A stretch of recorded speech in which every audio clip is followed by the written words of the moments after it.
Okay, so this is a mining scenario for an apartment vertical construction.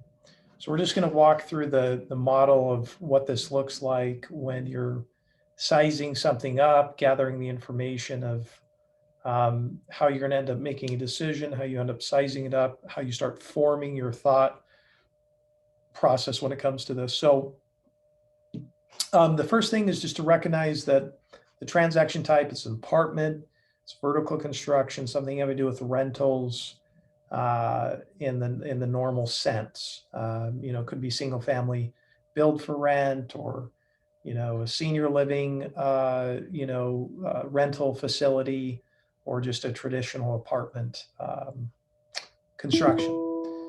So what we're always starting off is the client's going to give you this ask, what they want. And in this situation, you think about leverage. A lot of times you're going to have clients that are going to be, hey, we want to be 65 to 75% loan to cost. If people start to go higher than that, unless you're going to do some mezzanine financing, which is a possibility, leverage is typically capped out about 75%. If it's a larger project, you could potentially go with mezzanine. Otherwise, that's probably out of bounds. It's just, chances are that's not going to work. Recourse, ideally non-recourse or recourse during construction. That's the normal pathway for most of these.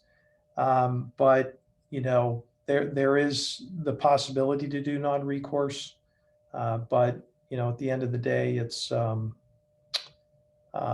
is, I would say it makes it trickier.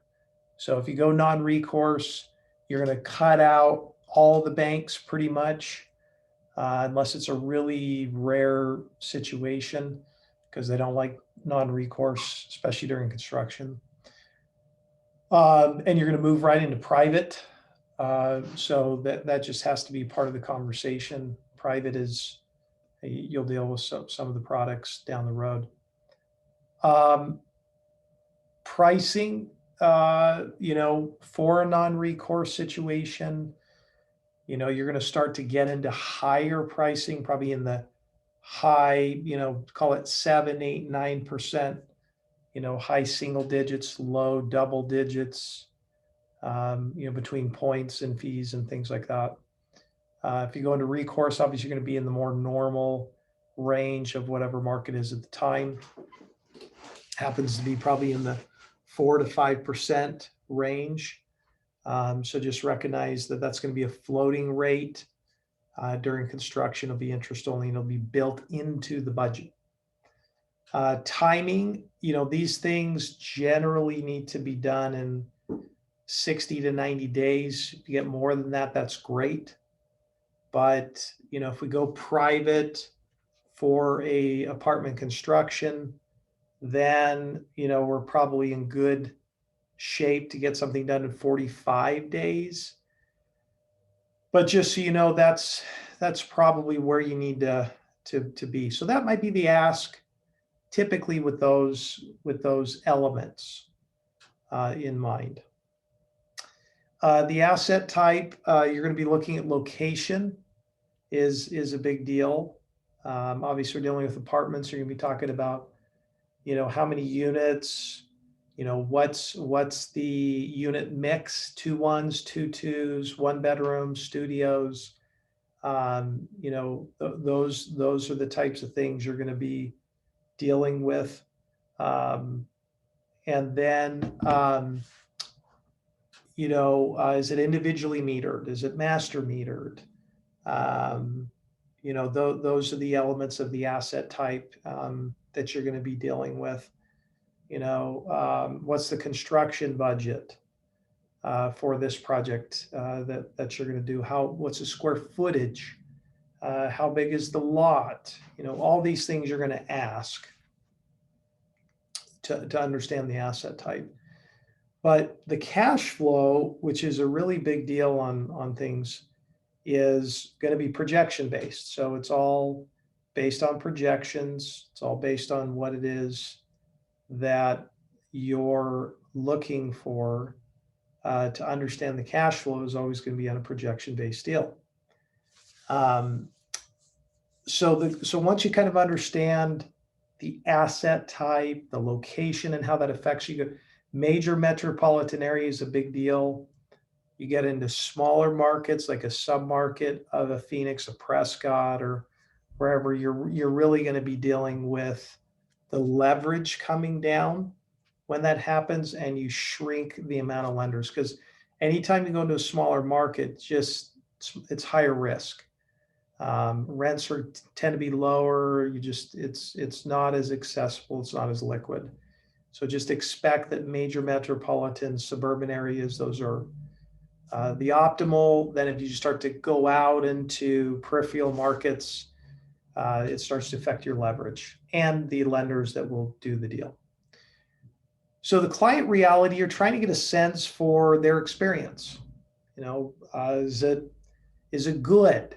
Have they done this before? Do they have like kind of experience? Are they bringing somebody in who has experience that you can show? So if somebody doesn't have good experience on apartment construction, that could be a problem.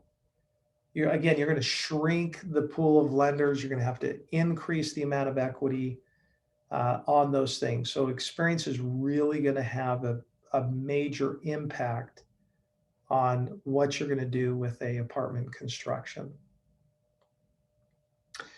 The net worth, you want to see if that's at least 1.5 to 2 times is optimal.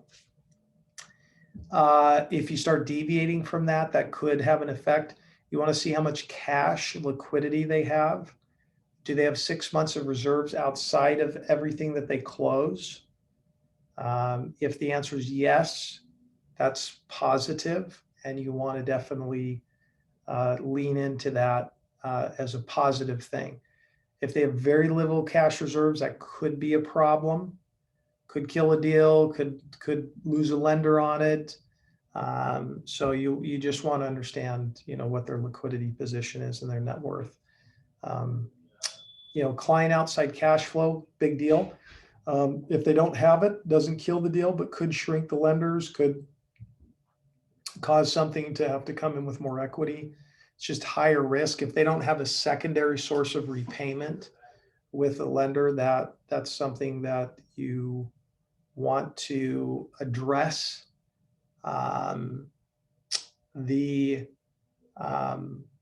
Business cash flow in this particular case, again, it's always going to be projection with construction. So expect that's going to be the case. Ownership, how many owners, what's their ownership structure? What's the percentage of ownership? Who has managing member control? Are they all on the same page? All these things come into play. They don't force a deal, but it helps you understand how to structure it. Equity, where's the equity coming from? Have they raised the equity? That could be a problem if they haven't raised it, but it's to come. So you want to know where they're at in the process of their cash. Is it their own cash? Is it third-party funding? Could have a bearing on what type of deal.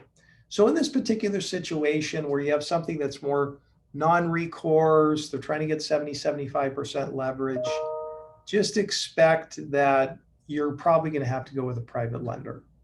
And private lenders will go, 70 to 75%. They need to have experience. They will probably charge, 7-8%, could be a little higher, couple points, for non-recourse, close in 45 days, so that's a general scenario. If it falls in a conventional where you're just, they'll sign personally, then I would tell you, and they have the experience, let's say a bank, probably do 70-ish% loan to cost. You're going to be in normal rates, whatever is at the time. I don't know. For this time of the season, you're probably in the 4 to 5%. floating. They're going to build in an interest reserve, and they'll probably charge a point, something along those lines. They'll have them signed personally, and they'll want to do some sort of permanent. So that just gives you an idea on, when you're looking at apartment construction, the types of things you're going to focus on, how you're going to walk through that funnel to get to a decision as to how the market looks at apartment construction projects when you're dealing with these places for mining through a transaction for apartment construction.